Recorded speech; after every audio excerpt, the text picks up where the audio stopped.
This scenario कि अब आपको कोविड हो गया है, ईदर यू हैव सिम्टम्स और you have been tested positive. तो सबसे पहले अब आपको कोविड हो गया तो सबसे पहले क्या होता है? पैनिक।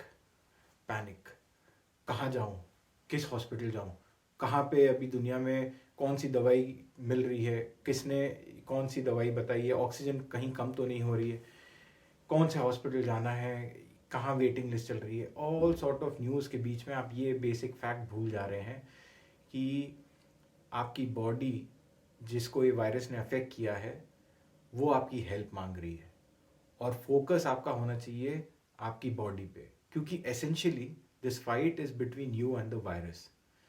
क्योंकि जब ये वायरस आता है आपकी बॉडी में तो सबसे पहले एक अपनी बॉडी को अगर फोर्ट की तरह समझे, किला है और इस पर फॉरेन आर्मी ने इन्वेड किया, तो आपकी इम्यूनिटी डिफेंस की तरीके से उससे लड़ना शुरू करती है।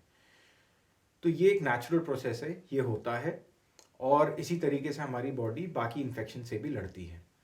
और the fact that 90% of the people can overcome this disease suggests that a body has the natural ability to overcome or neutralize this virus. So our effort should be directed at how we can best support our body in doing it.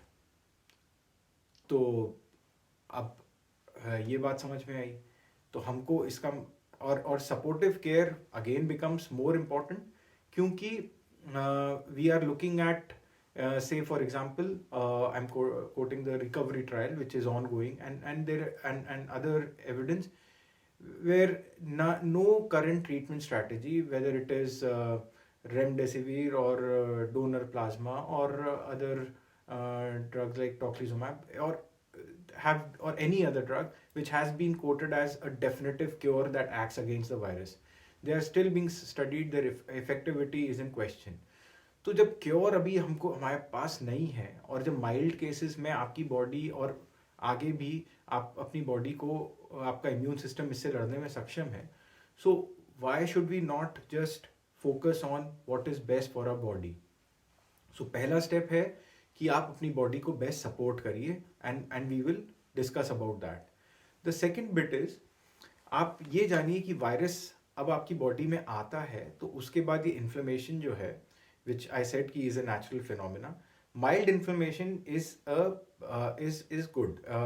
और उसकी वजह से क्या होता है, war हुई तो उसकी वजह से तापमान बढ़ता है, गर्मी होती है तो आपको थोड़ा फीवर होगा, और बॉडी के जिस पार्ट में अभी ये वायरस अफेक्ट कर रहा है उसके हिसाब से सिम्टम्स होते हैं, या फिर पेन्स वगैरह आपको या सिम्टम्स अकॉर्डिंगली डेवलप होंगे।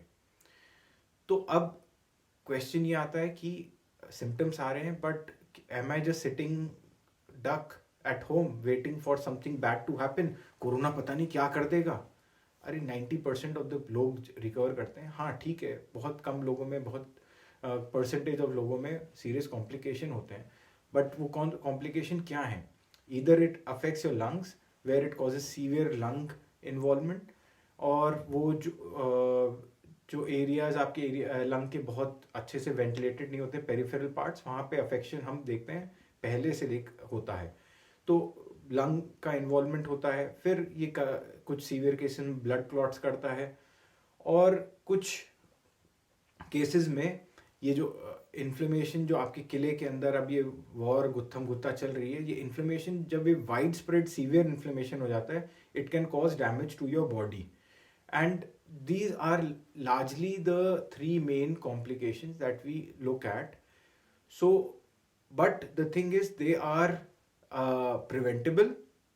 Number 1 and 2 are preventable to a large extent. Number 3, you can, if you are monitoring regularly, so you can know and understand, and we'll discuss about it, how you can manage all these three in a well coordinated manner.